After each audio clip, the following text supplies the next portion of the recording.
A very warm greetings to all of you. I'm Miten Baghel and I have been associated with Winny Immigration as an immigration advisor. Today I will be throwing some lights on how skill assessment for Australian PR really works. For applicants keen on attaining Australian PR procedures, skill assessment is the mandatory and most prerequisite criteria which one must fulfill. Now, what exactly is a skill assessment report? Skill assessment is basically a report issued by Skill Assessment Authority, which is basically an organization defined by Australian government to check your skill set, that is your education and experience meeting preset or predefined standards they have set to practice rather qualify in an occupations. There are multiple skill assessment bodies and they vary from professionals to professions. So for a clearer understanding, I will elaborate on the bodies for various popular occupations. Please note that the skill assessment process here we are going to discuss is only for offshore professionals. Thus, the process may be slightly different as compared to onshore international students. Now, in this video, I'm going to cover few major occupations which are in demand throughoutly in Australia, talking about engineers, IT background people, trade workers, nurses, teachers, and so on. Now, let's start with the skill assessment process for various occupations. Firstly, for professionals belonging to engineering domain, Engineers Australia is the skill assessment authority responsible to get or to check your skill set. Engineers Australia, the body has divided all the engineers into 4 categories, starting with professional engineers. Engineering applicants with skill set of bachelor's or minimum 4 academic year duration in engineering after high school or masters are generally considered under the subcategory of professional engineers. Secondly, you have got engineering technologists. Now, candidates who have just bachelor's or 3 academic year in engineering discipline are considered under engineering technologists. Generally, candidates who have done diploma in engineering after secondary high school get bachelor degree in engineering of 3 academic years as per the Indian standards.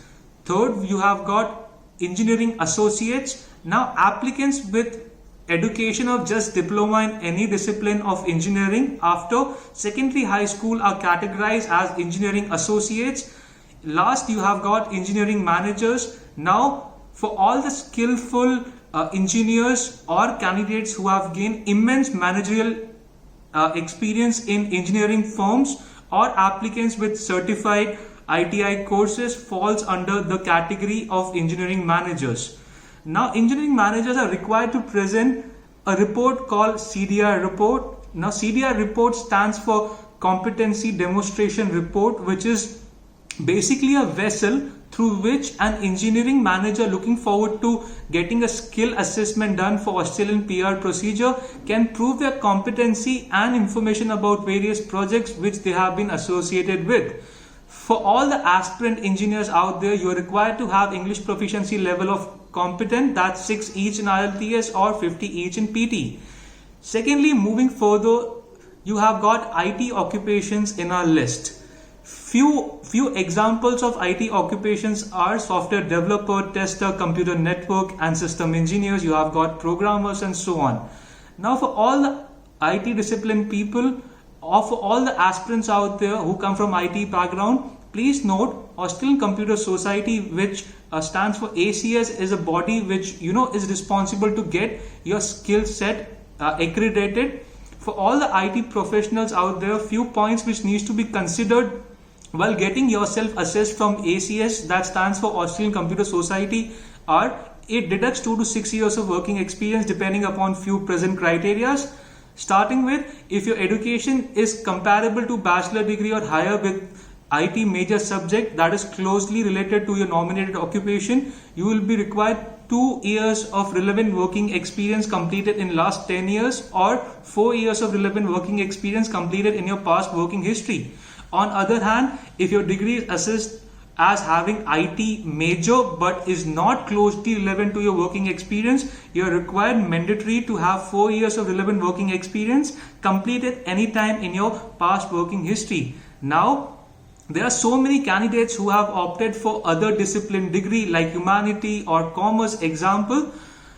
For them, you are required to have 5 years of working experience in last 10 years or 6 years of working experience completed anytime in your previous past history. This is specifically for those people who are coming from who are not coming from IT background. For them, or for those candidates who have just done ITI level courses, you're required to have 6 years of experience minimum in your previous working history.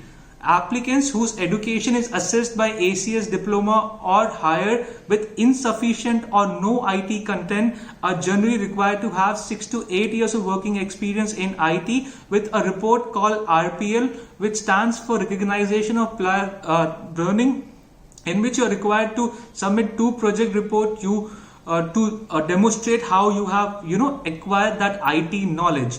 Please note that Australian Computer Society responsible to check your skill set for people coming from IT background does not at all require English proficiency examination result to assess your IT degree, though it may be required further from PR application procedure or from your expression of interest point of view.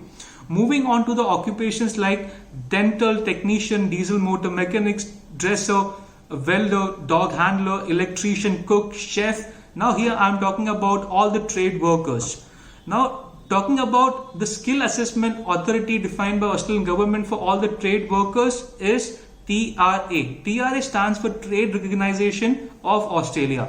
Few points which needs to be considered for a trade worker before getting your degree or your experience assessed. For all the onshore candidates just like us who do not hold an Australian trade degree are required to show working experience of 3 years after RPL report, which I also as mentioned while explaining you about Australian Computer Society for IT discipline people. That is basically a report demonstrating your skill in various projects or 6 years full-time or equivalent part-time employment, which can be a combination of employment undertaken before and after RPL certificate was issued. For an example, 4 years of employment before RPL certificate was issued and 2 years after certificate issued. Skill assessment for trade workers are basically divided into 2 subcategories. Firstly, you have got documentation submission. Second, interview demonstrating your skills. For all the trade workers who are looking forward to get their skill set assessed from TRA are not at all required to have English proficiency examination results prior in your hands to move ahead. The fourth occupation which we are going to be covering is all the people or all the aspirants coming from financial background. Now, if you are an accountant, if you are a financial auditor, internal, external auditor, if your occupation is related to financial parts, you are required to get your skill assessment from CPA. CPA stands for Certified Practicing Accountant Authority. Please note, candidates proceeding further through CPA are required to have English proficiency level of proficient in IELTS academic only. They do not consider general, or 65 each in PT. Going ahead, now you have got teachers, which is also one of the most booming occupation in Australia throughoutly. Talking about all the teaching background people, all the educators like early childhood educators, secondary, primary and so on. AITSL is responsible body for assessing the skill set. AITSL basically stands for Australian Institute of Training and School Leadership Management. As a teacher, you must have a minimum working experience of 3 years and English proficiency level of competent, that is 6 each in IELTS academic only.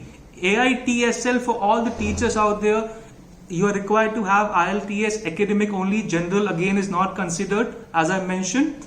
Furthermore, moving ahead, when you talk about all the general occupations like agriculture consultants, scientists or technicians, flight attendants, accommodation or hospitality managers, chefs into consideration, the skill assessment body delegated by Australian government for all the general occupations is VETASIS. Now for these occupation, English proficiency examination may subject to be required, but it's compulsory to meet the point requirement from visa point of view.